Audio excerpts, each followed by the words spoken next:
We'll kick things off by more reflections on what we saw in the Manchester derby yesterday. What a result it was for City. 60 beasts, 6 in the City. Trebles without a pause, unstoppable. Hey, pretty good headlines, actually. Not bad at all. Erling Haaland and Phil Foden, of course, dominating the headlines. Both getting a hat-trick. What a performance this was from City overall. As we welcome in Julian Laurent and Mario Malchior. But Craig, I want to start with you because you weren't on yesterday, obviously. Get your reaction on it. I mean, some of the football was unsurprisingly outstanding. Yeah. I mean, to think about it, if you'd have said they're going to go into one of the biggest games for them, it's the Manchester derby, albeit there's a gulf between the teams with Akanji and Ake, you'd have been like, whoa, that's a bit of a risk. But they were untroubled. They're big, they're strong, they're pacey, and Grealish looked more like his old self.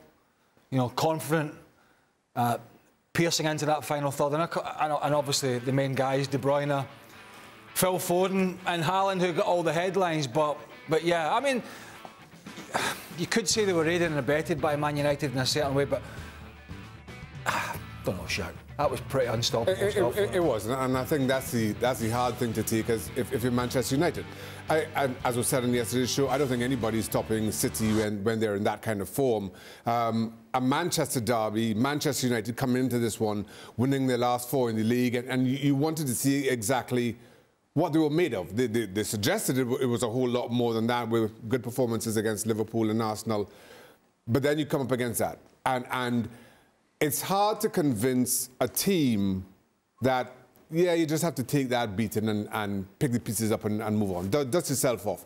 Conceding 6 against your rivals is never fun. But when City are in this kind of form, it leaves everybody with no choice. But it's gone beyond embarrassing now, isn't it? Because it's not just City. They were absolutely mauled by Liverpool when Solskjaer was still there, at home. I mean, it's just embarrassing, isn't it? I mean, I know they've had a couple of good results recently, but yeah, you have to find a way to be better, to at least make it a little bit more difficult. As good as City were, for Ten Hag to think he could just send out more or less, I think it was the same 11. Yeah. That midfield. And I understand they've played a bit better, but they haven't played City. This is a different animal.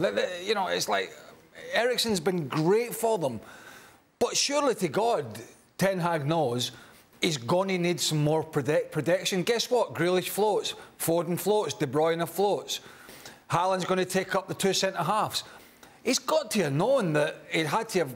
It's horses for courses here. He just thought, oh, yeah, the guys have done pretty good for me. I'll just go send them back out. And then before he knew it, they were getting an absolute... We're going to talk about United a little bit later on. We're going to focus on City just for now, and in particular... Can I set out that bit then? Because I've just done my United bit. So please do. Let me know when why don't you leave, and then I'll wave to the wind just when you can come back. That'd be brilliant. Give us all a little bit of peace and quiet. Much appreciated. Well, thank you very much for watching ESPN on YouTube. For more sports highlights and analysis, be sure to download the ESPN app. And for live streaming, premium content, and let's not forget as well, ESPN FC 7 days a week. Subscribe to ESPN Plus.